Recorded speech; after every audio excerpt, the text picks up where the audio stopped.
길 원합니다. 하나님을 아는 만큼 행복합니다.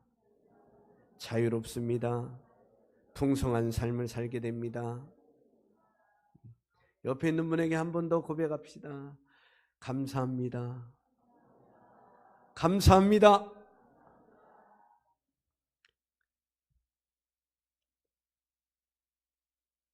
더 기빙 트리, 아낌없이 주는 나무라고 하는 그런 동화가 있지요. 셀 실버스타인이 지은 정말로 좋은 동화이고 우리에게 감동을 많이 주는 동화입니다. 이 동화의 주인공은 사과나무입니다. 그리고 한 소년입니다. 어느 언덕에 한 그루의 나무와 한 소년이 있었습니다. 나뭇가지에 매달려서 그네도 타고 사과도 따먹고 때로는 그 그늘에서 잠도 잤습니다. 그런데 어느 날 말도 없이 이 소년이 더 이상 이 나무에게 찾아오지 않습니다. 오랜 시간이 지났는데 어느 날 청년이 된 소년이 찾아와서 나에게 돈이 필요하다고 얘기합니다. 이 나무는 사과를 다 따다가 팔으라고 합니다. 소년은 사과를 딴 후에 그 자리를 떠났습니다. 그리고 오랫동안 오지 않았습니다. 그래도 나무는 행복했습니다. 어느 날 또다시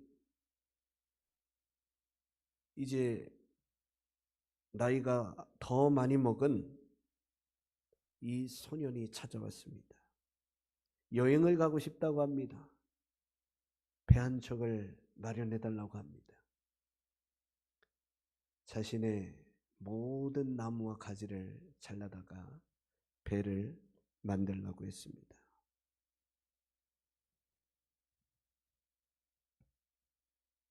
그리고 소년은 역시 모든 것을 잘라가지고 가서 오랫동안 오지 않았습니다. 노인이 된 소년이 어느 날 다시 찾아왔습니다.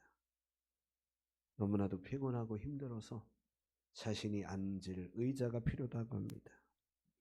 이번에도 변함없이 나무는 그 밑둥에 소년을 앉혔습니다. 그래도 나무는 행복하기만 했습니다. 이 동화 속에서 나오는 아낌없이 주는 나무는 그 마음은 우리를 향한 하나님 아버지의 마음이라고 저는 생각합니다. 하나님은 저와 여러분을 위해서 인간의 몸을 입으셨고 다 내어주었습니다. 결국에는 십자가에서 죽으신 예수 그리스도의 모습을 보면서 그 모습은 아낌없이 주는 나무였습니다. 그리고 자녀를 향한 부모님의 마음도 같다라는 생각이 듭니다. 우리 부모님은 사랑하기에 뭐라도 주고 싶습니다. 뭐라도 해주고 싶습니다. 이것이 사랑의 특징인 거 부모의 마음인 것 같습니다. 저도 자녀들에 대해서 마음이 굉장히 저기 하죠. 그래서 우리는 삼겹살을 먹더라도 제가 그냥 계속 커주기만 합니다. 그럼 아이들이 돌려가면서 입에 넣어주고 뭐를 먹다가 조금 모자랄 것 같으다. 그러면 저는 절대 그 맛있는 것을 건드리지 않습니다. 아이들 먹으라고.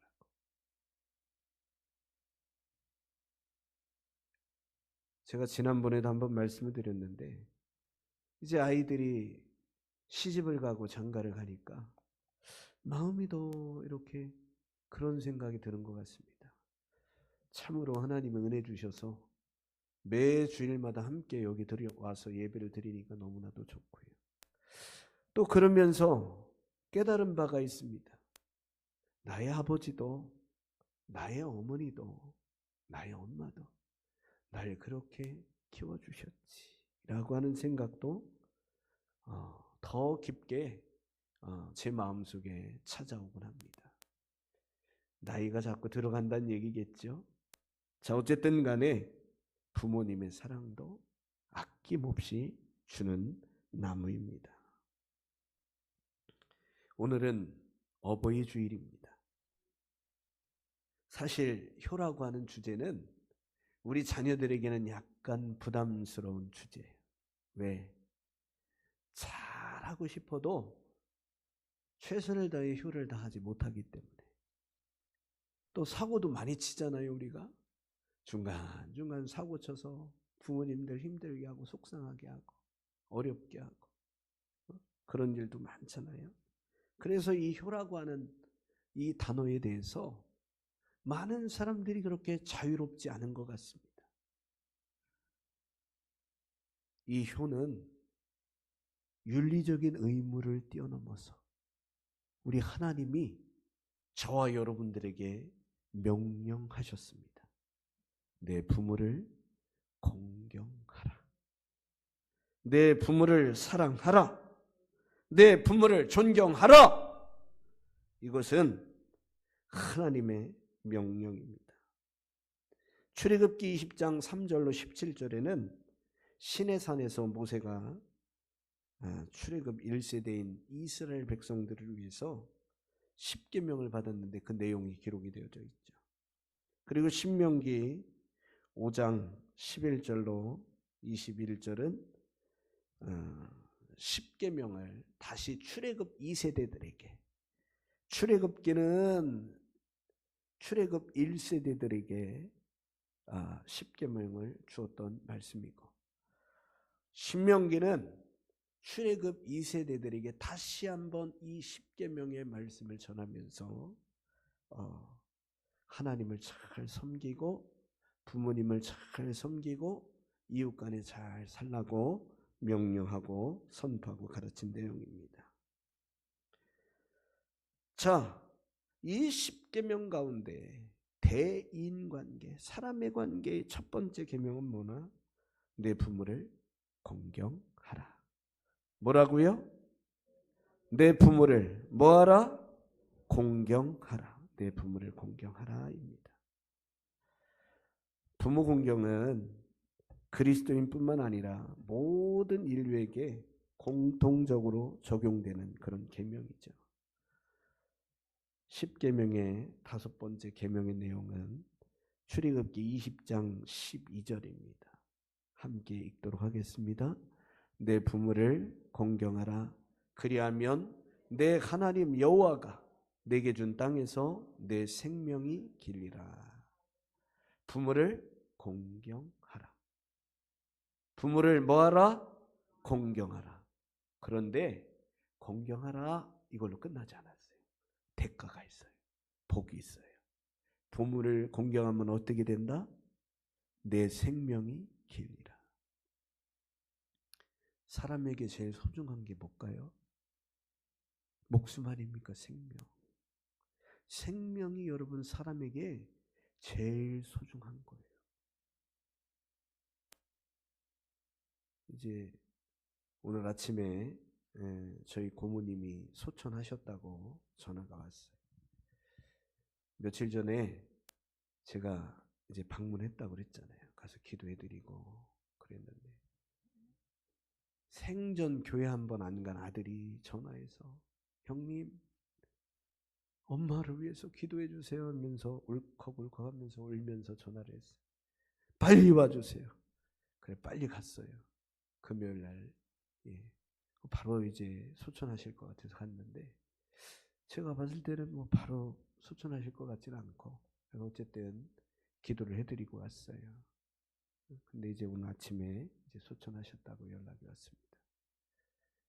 여러분 죽음에 이르르게 되니까 뭐라도 잡고 싶은 거예요.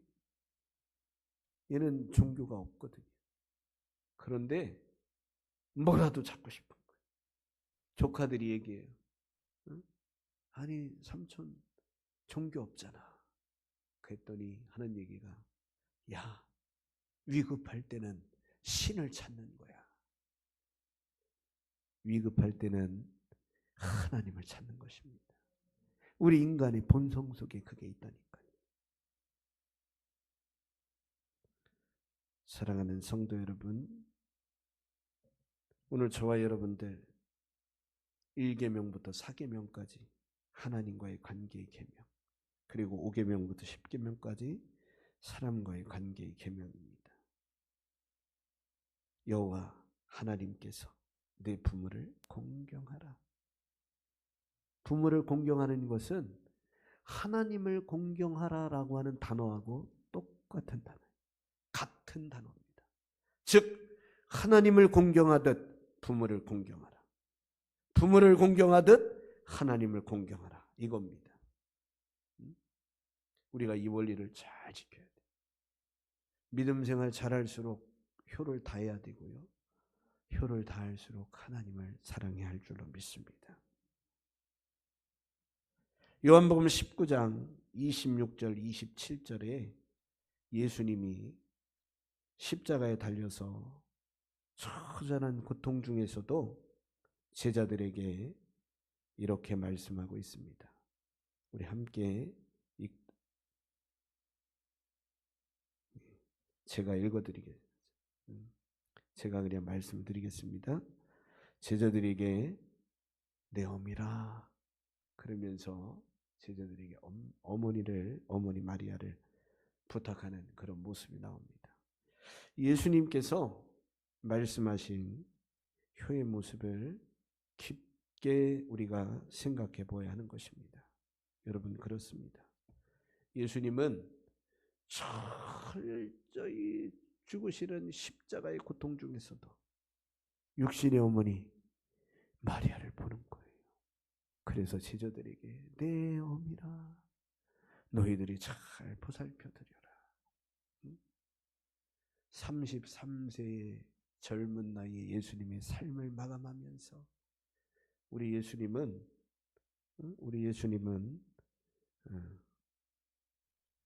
그런 부탁을 제자들에게 하고 있는 것입니다. 부모 공경을 실천함으로써 하나님의 은혜와 복을 경험한 그런 일이 있습니까? 내 부모를 공경하라. 그리하면 내 하나님 여호와께서 내게 준 땅에서 생명이 길고 복을 누리리라. 하나님께서 모세에게 부모를 공경하면 하나님이 주신 가나안 땅에 들어가서도 또 너희들의 모든 삶 속에서도 너희들 후손의 삶 속에서도 장수하고 온갖 복을 누리게 될 것이다. 이렇게 말씀으로 기록하셨던 것입니다. 부모 공경은 사실 모든 나라의 대부분 시대의 대부분 나라의 성문법에 공통적으로 발견됩니다. 그럼에도 불구하고 부모님을 공경하고 사랑하기가 참 쉽지 않은 것 같습니다. 왜? 너무 편해서, 너무 기대하고, 너무 쉬워서. 그래서 너무 우리가 부모님들에서 쉽게 하도내고 그냥 내 감정을 팍 타갖다 터뜨리고 그럴 때가 있어요. 그래도 우리 부모님들은 아낌없이 주는 나무. 잘 그것을 받아들이고 오히려 자녀들이 상처 입을까 봐 전전긍긍하는 그런 모습을 보게 됩니다. 예, 이제 말씀이 제대로 떴네요. 예수께서 자기 어머니와 사랑하시는 제자가 곁에 서 있는 것을 보시고 자기 아들 어머니께 말씀하시되 여자여 보소서 아들이니이다. 또 그 제자에게 이르시되 보라 내 어머니라 하신대. 그때부터 그 제자가 자기 집에 모시니라. 예수님도 이렇게 사셨거든요. 우리도 이렇게 사시길 바랍니다. 가장 고통의 순간, 얼마나 십자가가 무서운 형벌입니까? 예? 자기만 생각해도 다른 생각이 안 날 그 십자가상에서 어머니 사랑하신 그 예수님 사랑 우리도 꼭 기억하셔서 부모님들을 많이 많이 사랑하시는 저와 여러분 되시기를 주님의 이름으로 선포합니다. 여러분 룻의 이야기 아시죠? 룻기 1장 16절 17절 말씀인데요. 구약 성경에 기록된 대표적인 효의 상징 룻이라고 하는 여인, 우리 한번 읽도록 하겠습니다. 같이 읽으시죠. 룻이 이르되 내게 어머니를 떠나며 어머니를 따르지 말고 돌아가라 강건하지 마옵소서. 어머니께서 가시는 곳에 나도 가고 어머니께서 머무시는 곳에서 나도 머물겠나이다. 어머니의 백성이 나의 백성이 되고 어머니의 하나님이 나의 하나님이 되시리니 어머니께서 죽으시는 곳에서 나도 죽어 거기 묻힐 것이라. 만일 내가 죽는 일 외에 어머니를 떠나면 여호와께서 내게 벌을 내리시고 더 내리시기를 원하나이다 하는지라. 아멘. 이 룻이라고 하는 여인, 이방 여인이었습니다. 그런데 남편도 죽고 자녀도 없었습니다. 그런데 이 어머니를 따르겠다는 거예요. 어머니가 너무 안타까워서 야 그냥 너 다른 데 시집 가든지 아니면 네 고향으로 돌아가라. 그런데 이 여인은 돌아가라 강건하지 마옵소서. 어머니께서 계시는 곳에 나도 가고 어머니께서 머무시는 곳에 나도 머물겠나이다. 어머니의 백성이 나의 백성이 되고 어머니의 하나님이 나의 하나님이 되시리니. 얼마나 멋진 신앙의 고백입니다. 바로 이 고백 때문에 롯이라고 하는 이 여인이 여러분 다윗 왕조의 여러분 가문 속에 들어가고 족보에도 들어가고 그 후손을 통해서 예수님이 오신 겁니다. 그러니까 저와 여러분들 효를 다 해야 되겠죠? 부모님이 소천하시고 이 땅에 없는 분은 주변에 있는 분들에게 잘하십시오. 교회에 또 어머니 같은 분, 아버지 같은 분들이 있잖아요. 이분들한테 잘하시면 됩니다. 아멘입니까? 아멘입니까? 예.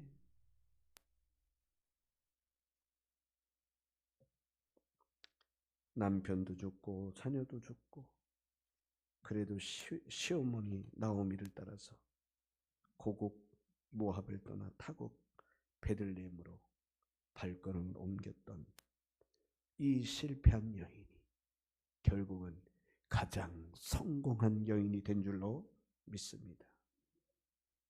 그 이유는 어머니의 하나님이 나의 하나님이 되고 어머니에 대한 효심과 하나님에 대한 신앙 고백 때문인 줄로 믿습니다. 그 결과 그냥 쓸쓸한 삶으로 끝날 뻔한 모압 여인이 다윗의 중주부 오벳을 낳게 되고 이새는 다윗을 낳고 다윗 왕조를 통해서 예수 그리스도 온 우주의 메시아이신 우리 예수 그리스도가 후손으로 오시게 된 이 위대한 사건은 바로 하나님 사랑, 어머님 사랑으로부터 이루어진 줄로 믿습니다. 에베소 6장 1절에 이런 말씀 있습니다.